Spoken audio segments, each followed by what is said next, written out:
Hi, welcome back to my channel. ಮದುವೆಯಾದ ಹೊಸದರಲ್ಲಿ ನನ್ನ ಅತ್ತೆ ಪ್ರತಿದಿನ ರಾತ್ರಿ ನೀನು ನನ್ನ ರೂಮ್ಗೆ ಬರಬೇಕು, ಈ ರೀತಿ ಮಾಡಿದ್ರೆ ನಿನಗೆ ಮುದ್ದಾದ ಮಗು ಆಗತ್ತೆ ಅಂತ ಹೇಳ್ತಿದ್ರು. ಒಂದು ವಾರ ಶಾಸ್ತ್ರ ಅಂತ ಹೇಳಿದ್ರು, ನಾನು ಅದೇ ರೀತಿ ಕೇಳಿದೆ. ಅದರಿಂದ ಯಾವುದೇ ಸಮಸ್ಯೆನೂ ಇರಲಿಲ್ಲ. ನನಗೂ ನನ್ನ ಗಂಡಂಗೂ ಮೊದಲ ರಾತ್ರಿನೇ ನಡೆದಿಲ್ಲ. ಇಲ್ಲಿ ಮೊದಲೇ ಲೈಟ್ ಆಫ್ ಮಾಡಿಬಿಡ್ತಾರೆ. ಅತ್ತೆ ಅವ್ರ ರೂಮ್ಗೆ ಹೋದಾಗ ನನ್ನ ಸೊಂಟನ ಗಟ್ಟಿಯಾಗಿ ಹಿಡ್ಕೊಂಡು ಅಳ್ಳಾಡಿಸ್ತಾರೆ. ಆದರೆ ತುಂಬ ನೋವಾಗುತ್ತೆ ಸೊಂಟದ ಕೆಳಗೆ. ಅದೇನು ಅಂತ ತಿಳಿಲಿಲ್ಲ, ಆದರೆ ಸೊಂಟದ ಕೆಳಗೆ ತುಂಬ ನೋವಾಗ್ತಿರುತ್ತೆ, ಇದು ಮಾತ್ರ ಗೊತ್ತು. ಕೊನೆ ದಿನ ಮಿಸ್ ಆಗಿ ಲೈಟ್ ಆನ್ ಆಯಿತು.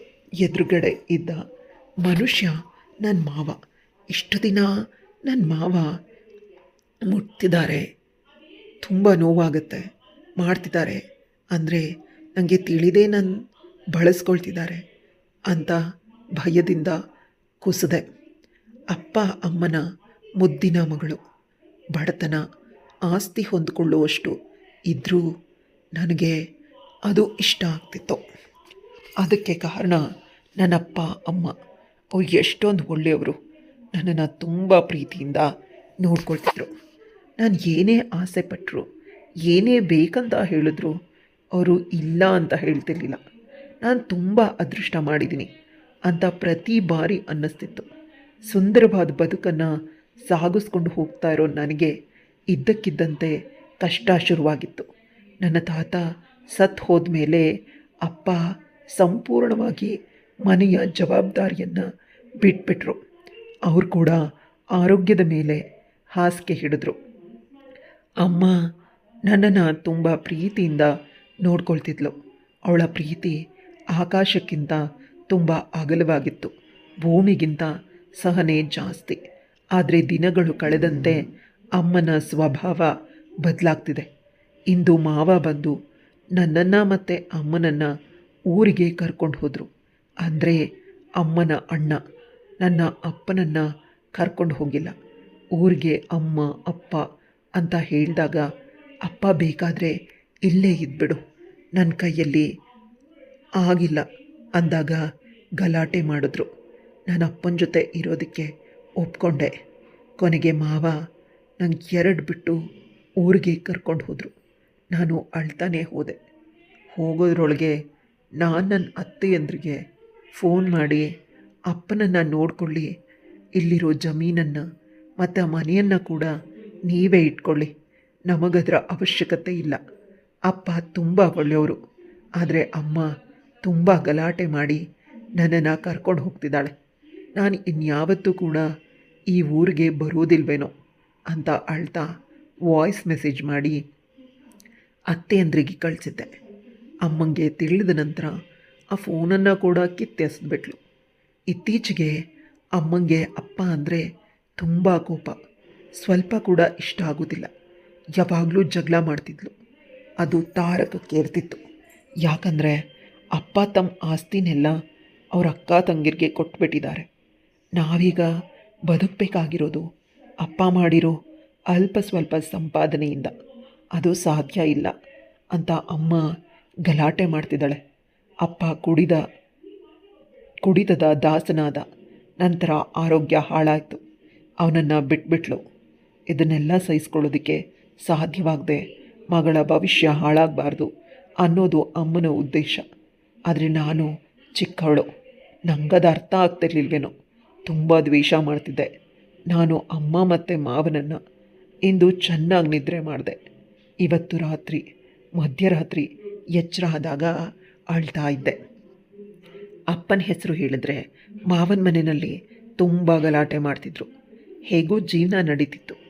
ಈಗ ನನಗೆ ನನ್ನವರು ಅಂತ ಯಾರೂ ಇಲ್ಲ. ಮಾವನ ಮನೆಯಲ್ಲಿನೇ ಅತ್ತೆ ಮತ್ತು ಅತ್ತೆ ಮಕ್ಕಳು. ನಾನು ಮತ್ತು ಅಮ್ಮ ಅವ್ರ ಮನೆಯಲ್ಲಿ ಇರೋದಕ್ಕೆ ತುಂಬ ದ್ವೇಷ ಮಾಡ್ತಾರೆ.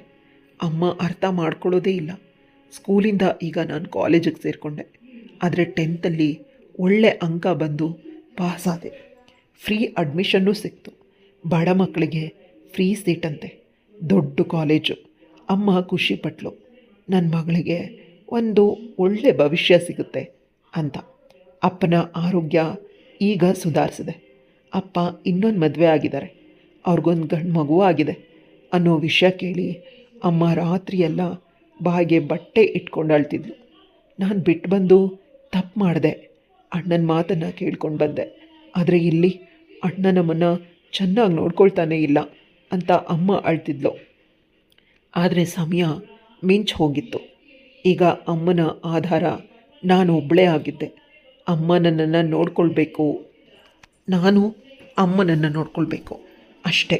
ಈ ಮಧ್ಯೆ ದೊಡ್ಡಗೌಡರು ನನ್ನ ಬಸ್ ಸ್ಟ್ಯಾಂಡಲ್ಲಿ ನಿಂತಿರೋದನ್ನು ನೋಡಿದ್ರು. ಅವರು ಅವ್ರ ಮಗನಿಗೆ ನನ್ನ ಸಂಬಂಧನ ಕೇಳೋದಕ್ಕೆ ಬಂದರು. ಮನೆಯಲ್ಲಿ ತುಂಬ ಸಡಗರ, ಸಂಭ್ರಮ. ಆದರೆ ನನಗೆ ಈ ಮದುವೆ ಇಷ್ಟನೇ ಇಲ್ಲ. ಅಮ್ಮನ್ನ ಚೆನ್ನಾಗಿ ಸಾಕಬೇಕು, ಶ್ರೀಮಂತರ ಮನೆ ಸಂಬಂಧ, ಮಗಳು ಸೆಟಲ್ ಆದರೆ ಸಾಕು, ನಾನು ಹೇಗೋ ಬದುಕೊಳ್ತೀನಿ ಅಂತ ಅಮ್ಮ. ಆದರೆ ನನ್ನ ಮಾತನ್ನು ಕೇಳೋದಕ್ಕೆ ಅಲ್ಲಿ ಯಾರೂ ತಯಾರಿರಲಿಲ್ಲ. ನನ್ನ ಮದುವೆ ಇಷ್ಟ ಇಲ್ಲದೆ ಇದ್ದರಿಂದ ಹುಡುಗನ ಮುಖನೂ ಕೂಡ ನೋಡಲಿಲ್ಲ. ಆದರೆ ಪ್ರತಿಯೊಬ್ಬ ಹುಡುಗ ಹೋದ್ಮೇಲೆ ನನ್ನ ಮುಖನ ನೋಡಿ ಬೇಸರ ಮಾಡ್ಕೊಳ್ತಿದ್ರು. ಎಷ್ಟು ಮುದ್ದಾಗಿದ್ದಾಳೆ ಹುಡುಗಿ. ಆದರೆ ಹುಡುಗನಿಗೂ ಮತ್ತು ಹುಡುಗಿಗೂ 17 ವರ್ಷ ವ್ಯತ್ಯಾಸ ಅಂತ ತುಂಬ ಬೇಸರ ಮಾಡ್ಕೊಳ್ತಿದ್ರು. 17 ವರ್ಷ ಅಂದ ತಕ್ಷಣ ಬೆಚ್ಚಿ ಬಿದ್ದೆ. ನನಗೂ ಮತ್ತು ಅಪ್ಪಂಗೂ 1-2 ವರ್ಷ ವ್ಯತ್ಯಾಸ ಮಾತ್ರ. ಆದರೆ ನಾವು ಏನು ಬದುಕಿದ್ವಿ, ಪ್ರೀತಿ ಇರಬೇಕು, ಒಬ್ರಿಗೊಬ್ಬರು ಅಡ್ಜಸ್ಟ್ ಮಾಡ್ಕೊಂಡು ಹೋಗಬೇಕು ಅನ್ನೋ ವಿಷಯ ಮಾತ್ರ ಮುಖ್ಯ. ಮಗು, ನೀನು ಆರಾಮಾಗಿ ಅವ್ರ ಮನೆಯಲ್ಲಿ ಇರ್ಬೋದು, ಅವರು ತುಂಬ ಕೈ ಕಾಲಿಗೆ ಆಳು ಕಾಳುಗಳಿದ್ದಾರೆ ಅಂತ ಕಣ್ಣೀರು ಹಾಕಿದ್ಲು ಅಮ್ಮ. ಯಾವಾಗಲೂ ಅಳ್ತಿದ್ಲು. ನಾನು ಏನೇ ಮಾತಾಡ್ಸೋದಕ್ಕೆ ಹೋದರೂ ನೀನು ಆರಾಮಾಗಿದ್ಬಿಡು, ನಿಂಗೆ ಒಳ್ಳೆ ಮನೆ ಸಿಕ್ಕಿದೆ, ಇಷ್ಟೊಳ್ಳೆ ಮನೆ ಇನ್ಯಾವತ್ತೂ ಸಿಗೋದಿಲ್ಲ, ಹಿಂದೆ ಮುಂದೆ ಇಲ್ಲದ ಜನ ನಾವು, ನಿನ್ನಪ್ಪ ಇಲ್ಲ ಅಂತ ಗೊತ್ತಿದ್ರೂ ಕೂಡ ಅವ್ರ ಮದುವೆಗೆ ಒಪ್ಕೊಂಡಿದ್ದಾರೆ. ನಮಗೆ ಬಟ್ಟೆ ಒಡವೆಗಳನ್ನು ತರಿಸಿದ್ದಾರೆ. ಮನೆಯವ್ರಿಗೆಲ್ಲ ಗೌಡ್ರೆ ಕೊಟ್ಟು ಕಳಿಸಿದ್ದಾರೆ. 1 ರೂಪಾಯಿನೂ ಮದುವೆಗೆ ತಗೋತಾ ಇಲ್ಲ. ನನ್ನ ಬಳಿ ದುಡಿದು ನಿನ್ನನ್ನು ಮದುವೆ ಮಾಡೋದಕ್ಕೆ ಸಾಧ್ಯನೇ ಇಲ್ಲ ಅಂತ ಅಮ್ಮ ಅಳ್ತಿದ್ಲು. ಮಾವ ಯಾರಾದರೂ ಬಡವನಿಗೆ ಕೊಟ್ಟು ನಿನ್ನನ್ನು ಮದುವೆ ಮಾಡಿಬಿಡ್ತಾನೆ, ನನಗೇನಾದರೂ ಹೆಚ್ಚು ಕಡಿಮೆ ಆದರೆ ಅಂತ ಅಮ್ಮ ನನಗೆ ಕೈ ಮುಗಿದ್ಲು. ವಿಧಿ ಇಲ್ಲದೆ ನಾನು ಮದುವೆಗೆ ಒಪ್ಕೊಂಡೆ. ಮದುವೆ ದಿನ ಬಂದುಬಿಡ್ತು. ಆದರೆ ಅಮ್ಮ ಮೊದಲಂತೆ ಕೊರಗ್ತಿರ್ಲಿಲ್ಲ, ಸ್ವಲ್ಪ ಧೈರ್ಯವಾಗಿದ್ಲು. ತಾಳಿ ಕಟ್ಟಿಸ್ಕೊಳ್ಬೇಕು ಅಂದಾಗಲೂ ಕೂಡ ಆ ಹುಡುಗನನ್ನು ನೋಡಲಿಲ್ಲ, ಭಯ ಆಗ್ತಿತ್ತು. ಮೊದಲ ರಾತ್ರಿಯಲ್ಲಿ ಅವನನ್ನು ಹೇಗೆ ಫೇಸ್ ಮಾಡೋದು ಅಂತ ದುಃಖ ಆಗ್ತಿತ್ತು. ದೇವರ ಬಳಿ ನಿರಂತರವಾಗಿ ಪ್ರಾರ್ಥನೆ ಮಾಡ್ತಿದ್ದೆ. ಅಮ್ಮನನ್ನು ಬಿಟ್ಟು ಬರಬೇಕಾದಾಗ ತುಂಬ ದುಃಖ ಆಗ್ತಿತ್ತು. ಯಾಕಂದರೆ ಮಾವ ಅತ್ತೆ ಹೇಗೆ ನೋಡ್ಕೊಳ್ತಾರೆ ಅಂತ. ಆದರೆ ನನ್ನ ಮಾವನವರು ಅಂದರೆ ಊರಿನ ಗೌಡರು ಈಗ ಮಾವನಿಗೆ ತುಂಬ ಹಣದ ಸಹಾಯನ ಮಾಡಿದ್ದಾರೆ. ಅದಕ್ಕಾಗಿ ಆದರೂ ಅಮ್ಮನ್ನ ಚೆನ್ನಾಗಿ ನೋಡ್ಕೊಳ್ಬಹುದು ಅನ್ನೋ ಒಂದೇ ಒಂದು ಸಣ್ಣ ಆಸೆ ಬಂತು. ಅಮ್ಮ ಕಿವಿಯಲ್ಲಿ ಒಂದೇ ಮಾತು ಹೇಳಿದ್ದು, ಏನೇ ಕಷ್ಟ ಬಂದರೂ ಆ ಮನೆಯಲ್ಲಿ ಹೊಂದ್ಕೊಂಡಿರು, ಯಾವುದೇ ಕಾರಣಕ್ಕೂ ಹಿಂತಿರುಗಿ ಬರಬಾರದು, ನೀನು ಬಂದರೆ ನಾನು ಈ ಪ್ರಪಂಚನೇ ಬಿಟ್ಟು ಹೊರಟೋಗ್ತೀನಿ ಅನ್ನೋ ಮಾತನ್ನು ಆ ಶುಭ ಸಂದರ್ಭದಲ್ಲಿಯೂ ಕೂಡ ಹೇಳಿದ್ಲು. ನಂಗೆ ಗೊತ್ತು ಇದೆಲ್ಲವನ್ನ ಹೇಳೋದಕ್ಕೆ ಅವಳಿಗೂ ಕೂಡ ಇಷ್ಟ ಇಲ್ಲ, ಅದು ಅವಳ ಅಸಹಾಯಕತೆ ಅಂತ. ಮನೆಯನ್ನು ತುಂಬಿಸ್ಕೊಳ್ಬೇಕಾದವಳು ನಾನು ಯಾರ ಮುಖನೂ ನೋಡಲಿಲ್ಲ, ಅಳ್ತಿದ್ದೆ. ಎಲ್ಲರೂ ಹೇಳ್ತಿದ್ರು, ಹುಡುಗಿ ಚಿಕ್ಕವಳು, ಇನ್ನೂ ತಿಳುವಳಿಕೆ ಇಲ್ಲ, ನಾವೇ ಅಡ್ಜಸ್ಟ್ ಮಾಡ್ಕೊಳ್ಳೋಣ ಮೊದಲು ಅಂತ. ನಂಗೆ ಒಳ್ಳೆ ಜನ ಅಂತ ಅನ್ನಿಸ್ತು. ಆದರೆ ಈಗಲೂ ಕೂಡ ಹುಡುಗನ ಮುಖನ ನೋಡಿಲ್ಲ. ಅಷ್ಟೊಂದು ದೊಡ್ಡವನು ಹುಡುಗ, ನನಗಿಂತ ಹೇಗೆ ಸಂಸಾರ ಮಾಡೋದು ತಿಳಿತಿಲ್ಲ. ಜೀವನ ಇನ್ನೂ ಸುಂದರವಾಗಿರೋದಿಲ್ವೇನೋ. ಅಮ್ಮನಿಗಾಗಿ ನಾನಿಲ್ಲಿ ಅಡ್ಜಸ್ಟ್ ಮಾಡಿಕೊಂಡು ಮನೆ ಕೆಲಸ ಮಾಡಿಕೊಂಡು ಇರಬಹುದು. ಆದರೆ ನನ್ನ ವಿದ್ಯಾಭ್ಯಾಸ, ನಾನು ಕಟ್ಟಿದ ಕನಸು, ಆ ಹುಡುಗ ಅದೆಲ್ಲವನ್ನು ನೆನೆಸ್ಕೊಂಡು ಭಯವಾಗಿ ತಲೆ ಸುತ್ತು ಬಂದಾಗ, ಎಚ್ಚರವಾದಾಗ ನಾನು ಹಾಸಿಗೆ ಮೇಲೆ ಮಲಗಿದ್ದೆ. ಆಗ ಅತ್ತೆ ನನ್ನ ತಲೆನ ನೇವರಿಸ್ತಾ, ಭಯ ಪಡಬೇಡ, ಇನ್ಮೇಲೆ ನಾನೇ ನಿನಗಮ್ಮ, ನಿನ್ನನ್ನು ಚೆನ್ನಾಗಿ ನೋಡ್ಕೊಳ್ತೀನಿ ಅಂತ ಹೇಳಿದ್ರು. ನಾನು ಅಳೋದಕ್ಕೆ ಶುರು ಮಾಡಿದೆ. ನಂತರ ನನಗೆ ಜ್ಯೂಸನ್ನು ಕೊಡಿಸಿದ್ರು. ಆಗ ಯಾರೋ ಮಾತಾಡ್ತಿದ್ರು ಅಲ್ಲೇ ಇರೋರು. 7 ಮದುವೆಯಾದ ದಿನದ ತಲೆ ಸುತ್ತು ಬಂದು ಬಿದ್ಲು. ಇವಳು ಗಂಡಂಗೆ ದೊಡ್ಡ ಕೆಲಸ ಇದೆ ಪೇಟೆನಲ್ಲಿ, ಗೌಡರ ದೊಡ್ಡ ಬಿಸ್ನೆಸ್ ಪೇಟೆನಲ್ಲಿ ಇರೋದು, ಅದನ್ನು ಇವಳು ಗಂಡ ನೋಡ್ಕೊಳ್ಳೋದು. ಈಗ ಹೋದವನು 1 ವಾರ ಆದಮೇಲೆ ಬರ್ತಾನೆ, ಅಲ್ಲಿವರೆಗ ಹೇಗಿರ್ತಾಳೋ ಇಬ್ಬರು ಅಂತ ನಗ್ತಾ ಹೊರಗಡೆ ಹೋದರು. ನಂಗೆ ಸ್ವಲ್ಪ ಉಸಿರಾಡುವಂತೆ ಆಯಿತು. ದೇವರು ನನ್ನ ಕಡೆ ಇದ್ದಾನೆ, 1 ವಾರ ಆರಾಮಾಗಿರ್ಬಹುದು ಅಂತ. ಆಗ ಅತ್ತೆ ನನ್ನ ಬಳಿ ಬಂದು ಹೇಳಿದ್ಲು, ಇವತ್ತು ರೆಸ್ಟ್ ಮಾಡು, ಏನಾದರೂ ಬೇಕಾದರೆ ನನಗೆ ಫೋನ್ ಮಾಡು ಅಂತ ಹೊಸ ಫೋನನ್ನು ಕೊಟ್ಟು ಹೋದರು ನನ್ನ ಕೈಗೆ. ನೆಕ್ಸ್ಟ್ ನಾನು ರೆಸ್ಟ್ ಮಾಡಿದೆ. ನನ್ನ ಮನೆಯಲ್ಲಿ ಹೇಗಿದ್ದೆ ಅದೇ ರೀತಿ ಆರಾಮವಾಗಿದ್ದೆ. ಇಲ್ಲಿ ಪ್ರತಿಯೊಬ್ಬರು ಬಂದು ನನಗೆ ತುಂಬಾ ಕೇರ್ ಮಾಡ್ತಿದ್ರು, ನನ್ನನ್ನು ತುಂಬ ಚೆನ್ನಾಗಿ ನೋಡಿಕೊಂಡ್ರು. ನನಗೆ ಖುಷಿಯಾಗಿ, ಆದರೆ ಗಂಡನನ್ನು ನೆನೆಸ್ಕೊಂಡು ಭಯ ಆಗ್ತಿತ್ತು. ರಾತ್ರಿ ಆಗ್ತಿದ್ದಂತೆ ಅತ್ತೆ ಬಂದು ಕೇಳಿದ್ರು, ನೀನು ಆರಾಮಾಗಿದೆಯಾ ಅಂತ. ನಾನು ಚೆನ್ನಾಗಿದ್ದೀನಿ ಅಂತ ಹೇಳಿದೆ. ಹಾಗಾದರೆ ಹಿಂದಿನಿಂದ ಹೇಳು, ದಿನ ನನ್ನ ರೂಮಿಗೆ ಬಾ, ನಿಂಗೆ ಯಾವುದೋ ಮೆಡಿಸಿನ್ ಕೊಡ್ತೀನಿ. ತಲೆ ಸುತ್ತು ಹೊಟ್ಟೆ ನೋವು ಬರೋದಿಲ್ಲ. ಮುಂದೆ ನಿನಗೆ ಮಕ್ಕಳಾದರೆ ಅದು ಕೂಡ ಆರೋಗ್ಯವಂತ ಮಕ್ಕಳೇ ಆಗ್ತಾರೆ. ರಜವಾದಾಗಲೂ ಕೂಡ ನಿನಗೆ ಹೊಟ್ಟೆ ನೋವು ಬರಲ್ಲ ಅಂತ ಅತ್ತೆ ಹೇಳಿದ್ರು. ಮದುವೆಯಾದ ದಿನದಿಂದಲೂ ಅತ್ತೆ ತುಂಬ ಚೆನ್ನಾಗಿ ನೋಡ್ಕೊಂಡಿದ್ದಾರೆ. ಅದಕ್ಕಾಗಿ ಅವ್ರ ಮಾತಿಗೆ ಇಲ್ಲ ಅಂತ ಹೇಳೋದಕ್ಕೆ ಸಾಧ್ಯವಾಗಲಿಲ್ಲ. ರಾತ್ರಿ ಊಟ ಆದಮೇಲೆ ಅವ್ರ ರೂಮ್ಗೆ ಹೋದೆ. ರೂಮಲ್ಲಿ ಕತ್ತಲೆ ಆವರಿಸಿತ್ತು. ಕೇವಲ ಧ್ವನಿ ಕೇಳಿಸ್ತು. ಸ್ವಲ್ಪ ಹೊತ್ತು ಮಾತ್ರ ಭಯವಾಗ್ತಿತ್ತು. ಆಗ ಆತ, ಹೆದರಬೇಡ, ನಾನು ಇಲ್ಲೇ ಇದ್ದೀನಿ, ಈ ಕೆಲಸ ಮಾಡಬೇಕಾದಾಗ ಇಬ್ಬರು ನೋಡಬಾರ್ದು ಅಷ್ಟೇ, ಅದಕ್ಕಾಗಿ ಅಂತ ಹೇಳಿದರು. ಅದೇ ಕ್ಷಣದಲ್ಲಿ ಯಾರೋ ನನ್ನ ಹೊಟ್ಟೆನ ಗಟ್ಟಿಯಾಗಿ ಮುಟ್ಟದಂತೆ ಅನ್ನಿಸ್ತು.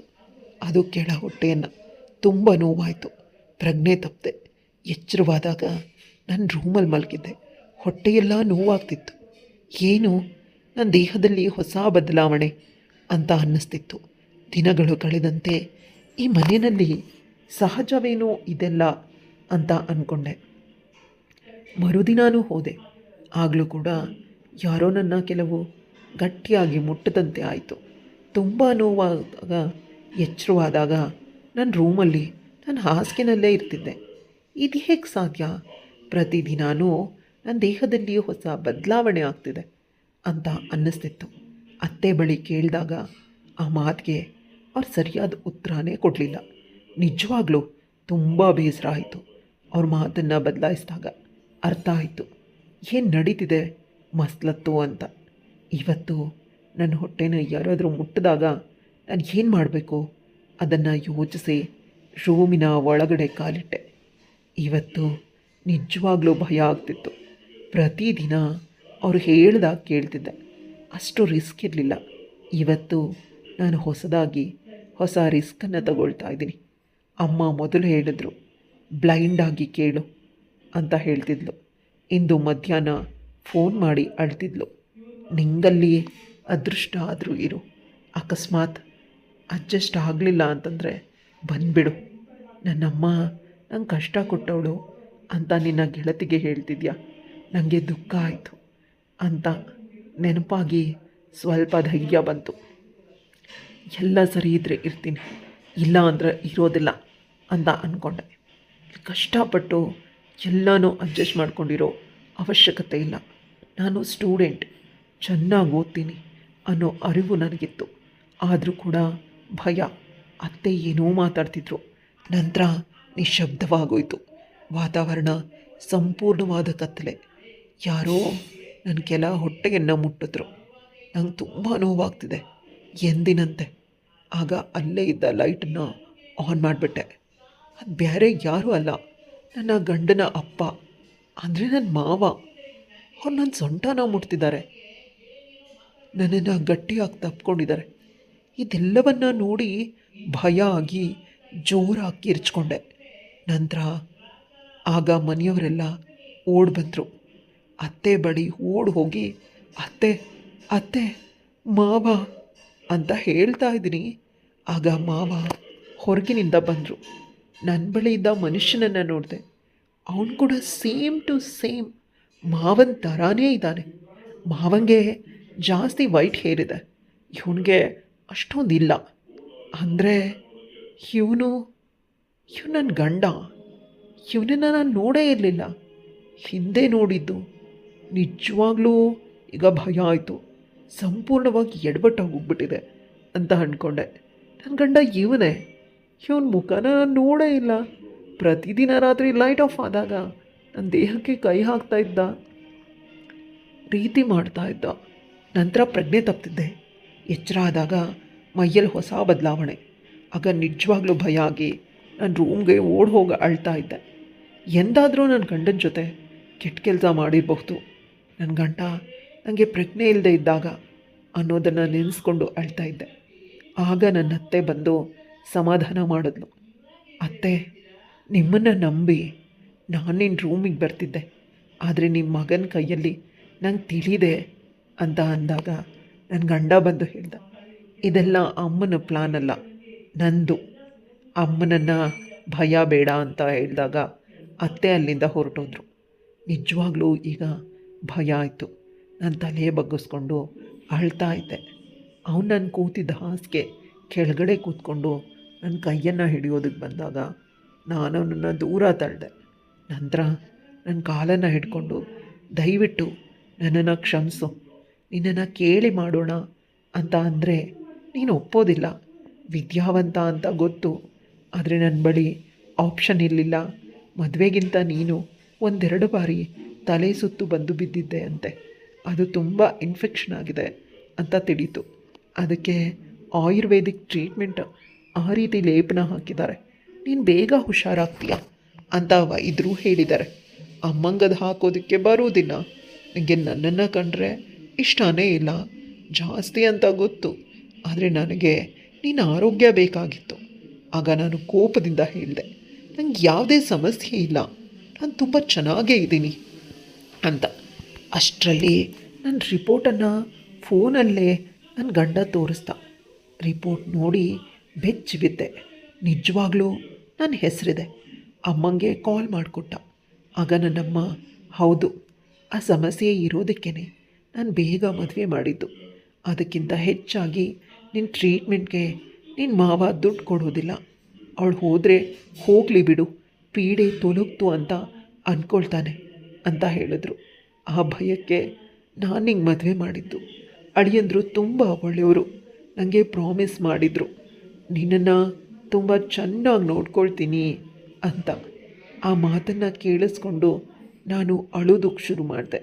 ನನ್ನ ಗಂಡನ್ನು ಗಟ್ಟಿಯಾಗಿ ತಪ್ಪಿಕೊಂಡೆ. ನನಗೇ ತಿಳಿದೆ ನನಗೊಂದು ಆಸರೆ ಬೇಕಿತ್ತು ಅಳೋದಕ್ಕೆ. ಅವನಿಗೆ ಎದೆಗೆ ಹೊರಗಿ ತುಂಬ ಸಮಯ ಅಳ್ತಿದ್ದೆ. ನನ್ನ ಕಾಲ ಮೇಲೆ ಕಣ್ಣೀರು ಬಿದ್ದಾಗ ನಂಗೆ ಅರಿವಾಯಿತು, ನಾನು ತುಂಬ ಸಮಯದಿಂದ ಅಳ್ತಾ ಇದ್ದೀನಿ ಅಂತ. ಒಂದೇ ಒಂದು ಕ್ಷಣಕ್ಕೂ ಕೂಡ ಆ ಮನುಷ್ಯ ನನ್ನನ್ನು ದೂರ ತಳ್ಳಿಲ್ಲ ಅಥವಾ ಬೇಸರ ಮಾಡಿಕೊಳ್ಳಿಲ್ಲ. ನಾನು ಕೇವಲ ಅಂತರವನ್ನು ನೆನಪಲ್ಲಿಟ್ಕೊಂಡು ಆ ಮನುಷ್ಯನನ್ನು ದ್ವೇಷ ಮಾಡ್ತಾಯಿದ್ದೀನಿ. ಇವನ ಬಗ್ಗೆ ಗಮನಿಸಬೇಕು ಅಂತ ಅಂದ್ಕೊಂಡೆ. ರಾತ್ರಿ ಪೂರ್ತಿ ನಿದ್ದೆನೇ ಮಾಡಲಿಲ್ಲ. ಮಾರನೇ ದಿನ ನನ್ನ ಗಂಡ ಕಾಲೇಜಿನ ಅಡ್ಮಿಷನ್ ಅಪ್ಲಿಕೇಶನನ್ನು ತಗೊಬಂದಿದ್ರು. ಅತ್ತೆ ಬೇಡ ಅಂತ ಅಂದರು. ಮಾವ ಹೋಗಲಿ, ಚಿಕ್ಕವಳಿಗೆ ಮನೆಯಲ್ಲಿ ಕೆಲಸ ಮಾಡೋದಕ್ಕೆ ನೀವೆಲ್ಲ ಇದ್ದೀರಾ, ನೋಡ್ಕೊಳ್ಳಿ. ನಮ್ಮ ಆಸೆಗಾಗಿ ಅವರಮ್ಮ ಚಿಕ್ಕ ಹುಡುಗಿನ ಕೊಟ್ಟು ನಮಗೆ ಮದುವೆ ಮಾಡಿದ್ದಾರೆ. ಈಗ ಅವಳ ಆಸೆನ ನಾವು ಪೂರೈಸಬೇಕು ಅಂತ ಹೇಳಿದ್ರು. ಮಾವ ಮತ್ತು ನನ್ನ ಗಂಡ ನೋಡೋದಕ್ಕೆ ಹೆಚ್ಚು ಕಡಿಮೆ ಒಂದೇ ಥರ ಇದ್ದಾರೆ. ನೋಡೋದಕ್ಕೆ ಮಾತ್ರ ಅಂದ್ಕೊಂಡಿದ್ದೆ, ಆದರೆ ಸ್ವಭಾವದಲ್ಲೂ ಕೂಡ ಒಂದೇ ರೀತಿ ಇದ್ದಾರೆ. ನನ್ನ ಗಂಡ ಏನೂ ಮಾತಾಡ್ತಿರ್ಲಿಲ್ಲ, ಜಾಸ್ತಿ ಸೈಲೆಂಟ್. ಆದರೆ ನನಗೆ ಏನಾದರೂ ಬೇಕು ಅಂತ ನಾನು ಅಂದ್ಕೊಳ್ಳೋದ್ರ ಒಳಗೆ ಅವರು ಅಂದ್ಕೊಂಡು ಸಹಾಯ ಮಾಡ್ತಿದ್ರು. ನನ್ನ ಸಂಪೂರ್ಣ ರಕ್ಷಣೆಯ ಭಾರ ಅವ್ರ ಮೇಲಿತ್ತು. ದಿನಗಳು ಕಳೆದಂತೆ ಆ ಮನುಷ್ಯನ ಮೇಲೆ ಪ್ರೀತಿ ಜಾಸ್ತಿ ಆಯಿತು. ನನಗೆ ಆ ನನ್ನ ಪಾಲಿನ ದೇವರು ಆಗಿದ್ದರು. ಯಾವಾಗ ಅಂದರೆ ನನ್ನಮ್ಮ ಅಂತ ಫೋನ್ ಮಾಡಿದ್ಲು. ಖುಷಿಯಾಗಿ ಕುಣಿತಿದ್ದಾಳೆ. ವಿಷಯ ಏನು ಅಂತ ಹೇಳಮ್ಮ ಅಂದಾಗ, ನೀನಿವತ್ತಿನಿಂದ ನನ್ನ ಅಳಿಯನನ್ನು ಚೆನ್ನಾಗಿ ನೋಡ್ಕೊಳ್ಬೇಕು, ಸಂಪೂರ್ಣವಾದ ಹೆಂಡತಿ ಆಗಬೇಕು ಅಂತ ಪ್ರಾಮಿಸ್ ಮಾಡು, ಆಮೇಲೆ ಹೇಳ್ತೀನಿ ಅಂತ ಅಮ್ಮ ಹಠ ಮಾಡಿದ್ಲು. ಆಗ ನಾನು ಅಮ್ಮ ಹೇಳ್ದಾಗೆ ಮಾಡಿದೆ. ನಿನ್ನಪ್ಪ ನನ್ನನ್ನು ಇವತ್ತು ಮನೆ ಕರ್ಕೊಂಡು ಹೋಗ್ತಾರೆ. ನಾವಿಬ್ಬರು ಪುನಃ ಗಂಡ ಹೆಂಡತಿ ರೀತಿ ಬದುಕ್ತೀವಿ. ಅಮ್ಮ ಅಪ್ಪನ ಇನ್ನೊಂದು ಮದುವೆ ಹೆಂಡತಿ ಎಂದಾಗ ಅದೆಲ್ಲ ಅಣ್ಣ ಮತ್ತು ನಿನ್ನ ಅತ್ತೆಯಂದರು ಸೇರಿಕೊಂಡು ಮಾಡಿದ ನಾಟಕ. ನಿನ್ನ ಅಪಾಯ ಯಾವ ಮದುವೆಯನ್ನೂ ಮಾಡಿಕೊಂಡಿಲ್ಲ. ಈ ವಿಷಯದ ಬಗ್ಗೆ ನಾನು ಅಳಿಯಂದರ ಬಳಿ ಮಾತನಾಡಿದ್ದೆ. ಸ್ವಲ್ಪ ದಿನದ ಹಿಂದೆ ಅವರು ಊರಲ್ಲಿ ವಿಚಾರಿಸಿ ನಿನ್ನ ಅಪ್ಪನ ಜೊತೆ ಮಾತಾಡಿ ಎಲ್ಲ ವಿಷಯನೂ ಕಲೆ ಹಾಕಿದ್ದಾರೆ. ನಿನ್ನಪ್ಪ ನನಗಾಗಿ ಇನ್ನೂ ಕಾಯ್ತಾ ಇದ್ದಾರೆ. ಇಂದು ನೀನು ಬಂದಾಗ ನಾನು ನಿಮ್ಮ ಮನೆಗೆ ಬರ್ತೀನಿ. ನಂತರ ಅಳಿಯಂದರು ಪೇಟೆನಲ್ಲಿ ಹೊಸ ಬಿಸ್ನೆಸ್ ಹಾಕಿದ್ದಾರಂತೆ. ಅದನ್ನು ನೋಡಿಕೊಂಡು ನಾವು ಪೇಟೆನಲ್ಲಿನೇ ಇರ್ತೀವಿ. ನಮ್ಮ ಹಳೆಯ ಹಳ್ಳಿಗೆ ಹೋಗೋದೇ ಇಲ್ಲ. ಅಲ್ಲಿ ಹೋದರೆ ಅತ್ತೆಯಂದರು ನಮ್ಮನ್ನು ಬದುಕೋದಕ್ಕೆ ಬಿಡೋದಿಲ್ಲ ಅಂದಾಗ ನನ್ನ ಕಣ್ಣುಗಳಿಂದ ಕಣ್ಣೀರು ಬರ್ತಿತ್ತು. ನಾನು ಇತ್ತೀಚೆಗೆ ಅಂದ್ಕೊಳ್ತಿದ್ದೆ, ಅಮ್ಮ ಒಂಟಿ ಆಗೋಗ್ತಾಳೆ, ನನ್ನ ಜೀವನ ಸರಿ ಹೋಗ್ತಿದೆ ಅಂತ. ಅಷ್ಟರಲ್ಲೇ ನನ್ನ ಗಂಡ ಎಲ್ಲನೂ ಸರಿ ಮಾಡಿಬಿಟ್ರು ಅಂತ ಅಳ್ತಾ ಇದ್ದೆ. ಪಾಪ ಪ್ರಜ್ಞೆ. ಅಷ್ಟರಲ್ಲಿ ನನ್ನ ಗಂಡ ಬಂದು ಏನಾಯಿತು ಅಂತ ಪುನಃ ಕೇಳಿದ್ರು. ನಾನವ್ರನ್ನ ಗಟ್ಟಿಯಾಗಿ ತಪ್ಕೊಂಡೆ. ಅಮ್ಮ ಏನಾದರೂ ಬೈದ್ರಾ, ಕಾಲೇಜಲ್ಲಿ ಏನಾದರೂ ಸಮಸ್ಯೆನಾ ಅಂತ ಕೇಳಿದ್ರು. ನಾನು ಅವ್ರು ನಂಗೆ ಮಾಡಿರೋ ಸಹಾಯಕ್ಕೆ ಪ್ರತ್ಯುಪಕಾರವಾಗಿ ಏನು ಮಾಡಬೇಕು ಅಂತ ತಿಳಿತಾನೇ ಇಲ್ಲ. ದಿಕ್ಕು ದಾರಿ ತೋಚ್ತಾನೂ ಇಲ್ಲ. ಹೊರಗೆ ಬಂದೆ. ಅವ್ರು ಏನಾಯಿತು ಅಂತ ಪುನಃ ಮಾತಾಡ್ತಿದ್ದಾರೆ. ಅವ್ರ ಕೆನ್ನೆಗಳನ್ನು ಹಿಡ್ಕೊಂಡು ನಾನು ಅವ್ರಿಗೆ ಕೊಟ್ಟಾಗ ಅವ್ರಿಗೆ ಶಾಕ್ ಆಯಿತು. ನಂತರ ಅವರು ಅದನ್ನು ಮುಂದುವರಿಸ್ಕೊಂಡು ಹೋದರು. ಈಗ ನಾನು ಬಿಟ್ಟರು ಡೆಫಿನೆಟ್ಲಿ ಅವ್ರು ಮಾತ್ರ ನನ್ನನ್ನು ಬಿಡೋದಿಲ್ಲ. ಇದೇ ಮೊದಲು ನಾವಿಬ್ಬರು ಈ ರೀತಿ ಮಾಡ್ತಾ ಇರೋದು. ಕೇವಲ ಅಷ್ಟೇ ಅಲ್ಲ, ನಾವೇ ಸಂಪೂರ್ಣವಾಗಿ ಇಬ್ಬರು ದೈಹಿಕವಾಗಿ ಮತ್ತು ಮಾನಸಿಕವಾಗಿ ಗಂಡ ಹೆಂಡತಿ ಆದ್ವಿ. ನಿನ್ನೆಯಿಂದ ನಾವು ಹೊಸ ಜೀವನ ಪ್ರಾರಂಭ ಆಯಿತು. ಹೊಸದಾಗಿ ನನಗೆ ಇದ್ದ ನನ್ನ ಗಂಡನಿಗೆ ವಯಸ್ಸು ಜಾಸ್ತಿ ಅನ್ನೋದು ಈಗ ನನ್ನ ಗಂಡ ತುಂಬ ಚಿಕ್ಕವನು ಅಂತ ಅನಿಸುತ್ತೆ. ನಾನು ಯಾವುದೋ ಜನ್ಮದಲ್ಲಿ ಅದೃಷ್ಟ ಮಾಡಿರೋದ್ರಿಂದ ಸರ್ವ ಸಂಪನ್ನನಾದ ಒಳ್ಳೆ ಗಂಡ ನನ್ನ ಬದುಕಲ್ಲಿ ಬಂದಿದ್ದಾನೆ ಅಂತ ನಾನು ಖುಷಿಪಟ್ಟೆ. ಕತೆ ಇಲ್ಲಿಗೆ ಮುಗಿಯುತ್ತೆ. ಕತೆ ಹೇಗಿತ್ತು? ಇಷ್ಟ ಆದರೆ ಲೈಕ್, ಶೇರ್, ಕಮೆಂಟ್ ಮಾಡೋದನ್ನು ಮರಿಬೇಡಿ. ಇಂಥ ಇನ್ನಷ್ಟು ಇಂಟ್ರೆಸ್ಟಿಂಗ್ ಕತೆಗಳಿಗಾಗಿ ನನ್ನ ಚಾನಲ್ನ ಸಬ್ಸ್ಕ್ರೈಬ್ ಮಾಡ್ಕೊಳ್ಳಿ. ಮತ್ತೊಮ್ಮೆ ಮೀಟ್ ಮಾಡೋಣ ಇನ್ನೊಂದು ಇಂಟ್ರೆಸ್ಟಿಂಗ್ ಕತೆ ಜೊತೆಗೆ. ಬಾಯ್.